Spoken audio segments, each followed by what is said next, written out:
Hello, Lynn Watts here with Wyatt the Wonder Dog book. And today I'm going to be talking about how you can use stories to teach specific concepts, specific character traits, counseling strategies, all these different things just by using a very simple story.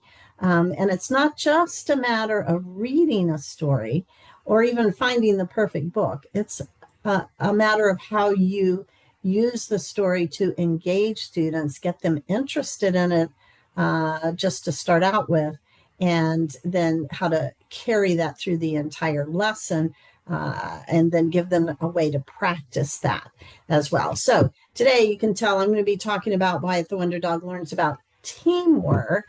And so if you would like a complete lesson plan on teamwork using this book or even another book on teamwork, but some lesson plans on that, you can check out my Stories to Learn by lesson plan book, which has a specific lesson on teamwork. And I'll be identifying some of the activities that you can do to really drive that lesson home. So, how would you use this particular book or maybe even another book on teamwork? Well, I would begin by talking about what is teamwork and getting some examples from students of teams that they might be on. And at some point, I would probably ask, is a class similar to this one that we're in right now, is this a team? And of course, you want to lean toward yes, it is. And why is it a team? Because we have certain goals in terms of working together. And what does working together look like? And what does it not work like? So you can go into all of that a little bit beforehand. Then I would say we're going to read a story about Wyatt the Wonder Dog, which, if you're using the whole series of books, they may already be familiar with it. And in this particular book, I give them a little bit of a setting. Wyatt and his Boy Scout troop are going to be going camping. And I might at that point say, what do you think might happen while they're camping? You might get some ideas.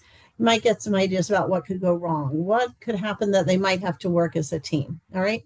So then you're going to start reading the story, which does involve going camping. And then one of the members of the Boy Scout troop falls and gets hurt. It is Max, if you're familiar with Max in the story line. And so the Boy Scouts and the Boy Scout leaders have to use their skills that they have been taught in terms of how to help out in that kind of situation. And you can read up to the point where Max gets hurt, and then you can stop again and say, how do they need to work as a team? What are they going to do about this problem? How do you think they can solve it? What are some options here? So again, you're engaging the students in the problem in the book. You're helping them develop some critical thinking skills as they solve the problem, and you're also bringing in this extra component of the fact that there's a whole group of people here who can work together, and how can they do that? So that would be how you might, and then of course you would finish the story and they would see if any of the things that they came up with are actually things that they used in the story to help get Max out of the woods and to some medical attention that he needs. So don't worry, the story ends well.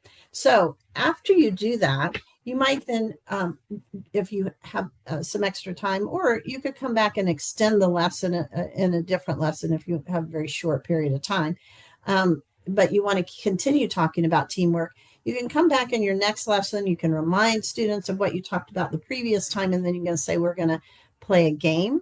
Games always are usually very popular with kids, but they're a great way to learn as well. So in the lesson in this book on teamwork, there is a relay race that you could play. And of course, ahead of time, you want to talk about how is it that we need to work together as a team in a relay race.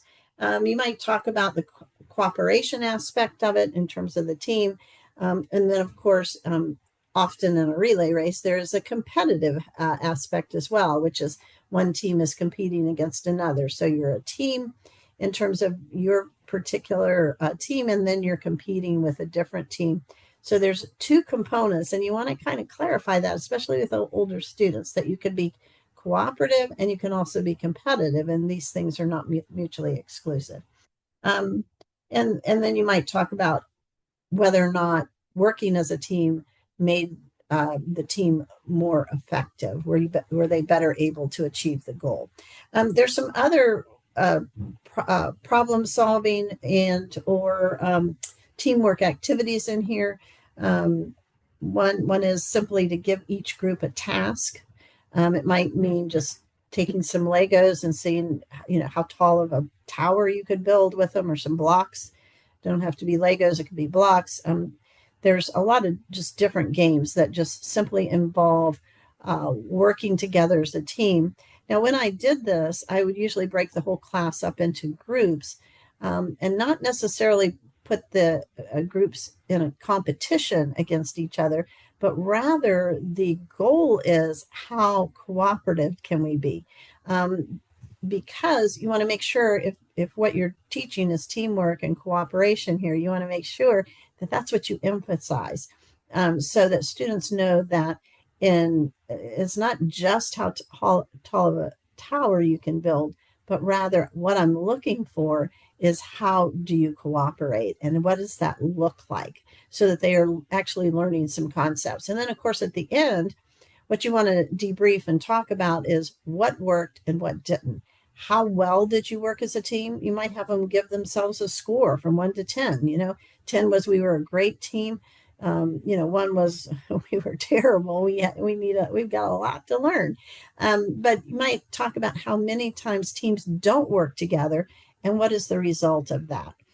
So I think there's a lot of very interesting ways that you can work together within the classroom, emphasize teamwork, and it can not only be useful for individual students to learn those skills, but it can really impact the culture, the overall feel of the entire class. If they begin to see themselves as a team and they begin to come up with ways that they can work together and focus on that. So, again, 2 books that you can use for teaching teamwork: Why the Wonder Dog Learns About Teamwork, and also Stories to Learn By, for some activities and lessons on that. As always, thanks so much for all you do to improve the lives of young children, and thanks for listening.